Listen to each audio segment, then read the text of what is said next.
fantastic to be here in the first place. The reason why it's so good is because you can really feel a lot of energy to the rooms. There are a lot of people, a lot of young people, which is really good. A lot of young women, which is brilliant because we need a lot of women into technology and artificial intelligence. There is a lot of discussions happening everywhere, so I think it's very positive. And I've been to previous summits, and I have to say that it's great to see so much participation from civil society, not just industry, not just government, but also students, which is really in organizations. This is really good. What brings me here is the fact that I am the Global AI Governance Officer at Wipro, which means that I get the best job in the world, which is to basically sit with product managers, product developers, and really look at how we embed privacy, security, resilience, and legal protection in the design of artificial intelligence. India has got fantastic potential, and the reason for this is because there is one major advantage. The major advantage is the scalability. You have demonstrated with digital public infrastructure what it means, for example, DPI, what it means when you can deliver a big technological project at scale. This is really, really important because the big challenge with artificial intelligence is deployment at scale. And the second big thing is really around talent. India is a really talented world. Universities produce a lot of talented students. So I think this puts India in a good position to compete globally on AI. And at the same time, the techno-legal approach coupled with other elements, like, for example, legal certainty, rule of law, they make India a great partner for organizations worldwide to create AI. Well, we take AI governance and responsible AI very seriously. Part of it is really rooted into our values as a company, in the sense that we are a company that's always put ethics first, as a company that's got humble origin, but and remains true to those values. So for us, AI governance and responsible AI is an extension of that. It really means that we want to do AI that values the individual, so that means that protects privacy, AI that values society, which means AI that does not discriminate, that does not softwareize existing inequality into artificial intelligence systems, AI that respects the law, and AI also that respects the environment and is safe and reliable. So it really chimes with the values that we have, and I think we put a lot of effort in sort of designing for trust, and really making sure that whatever we do for clients or whatever we do ourselves, it really puts trust at the heart of it. Look, AI is bringing enormous advantages, and we have seen it, for example, when you look at healthcare, where you can diagnose something before it happens.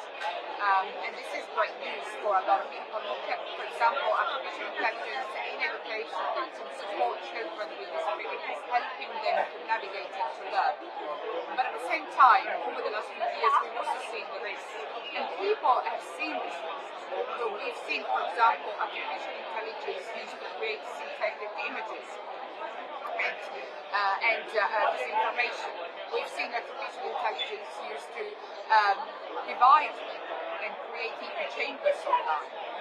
So we have seen the negative side of all this. This is why a lot of countries around the world have equipped themselves with strategies to harness the value of artificial intelligence while mitigating the risks. And this is not an easy challenge because AI capabilities progress rapidly. So what we need to build is systems, whether it's companies or governments or countries, that are strong enough to be able to create that institutional capacity to make sure that we can govern the future of artificial intelligence. People know that there are risks. People know it because people navigate the web. People know what algorithms are used for. So I think, and parents know, because sometimes we know that AI can be, that these tools like AI companions can be dangerous to children. So I think what I want to say in this is that governance is the key point for this. How we really able to harness existing legislation, produce new guidelines and new soft law, hard law when we need it, ask companies to really embed privacy, security, and resiliency and protection in the design. And as far as the labor market, of course, workers are worried. And of course, there will be changes in the labor market. But my biggest advice is, I think AI is not going to take away jobs as such. AI may take away the jobs of the people that do not work with AI right now. So it's really important to use it in whatever capacity to be critical around it. It's very important also to be critical, not just accept everything that AI says, but really make it part of our daily life. I mean, this is important, right? People do not recognize often whether an image is AI generated or not. And this has caused a lot of problems because you can see, for example, disinformation happening. It takes 1 second to have an image that is synthetically created of, for example, a politician or a Bollywood star to create loads of chaos online. So it's really important that the images are labeled. Sometimes it's important that it's done in a way that is secure, because sometimes even the safest labels can be tricked. So, but of course we'll have to evolve as much as the technology evolves. But governments, as the government of India, they're trying to say, and they're doing what they can, and say, how do we make sure that we let people tell people, look, this image is not real, so you can't trust it. Obviously, alongside the onus on companies who label their AI-generated information, we have to teach people, and students in particular, to be careful and to understand that yes, the web is great and there are lots of wonderful things, but alongside it, not everything is true. Not everything. Otherwise, we create a lot of echo chambers, a lot of different realities. So educate people that not everything is true, that we can actually distrust a lot of the information online, and if we distrust it, that we're able to really increase our education, increase our culture about our digital spaces.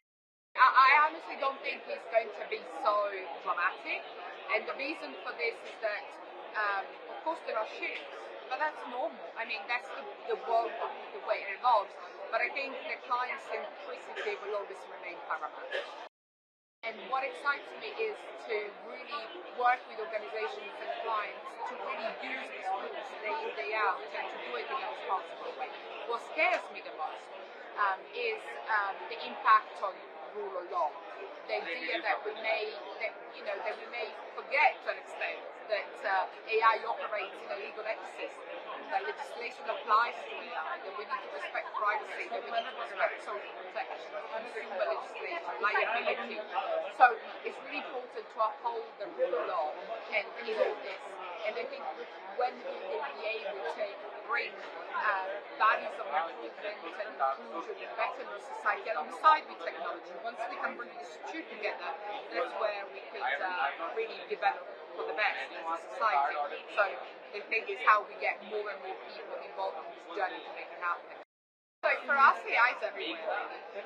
So we've been client zero on a lot of solutions, which makes it really exciting because we've tried them on ourselves, and we see how they go behind the glamour, and they really improve productivity, allows us to really avoid countless tasks in our daily operations. With clients, we've developed creative platforms like Wag and Wings, which enable us to really produce AI for our clients and scale it up within customer environments. We work very closely on governance with clients as well to ensure that whatever we do and all the products that we're creating, the platforms, they have privacy and protection and security by design inside them, and we really work across sector to help organizations use AI and in the best possible way.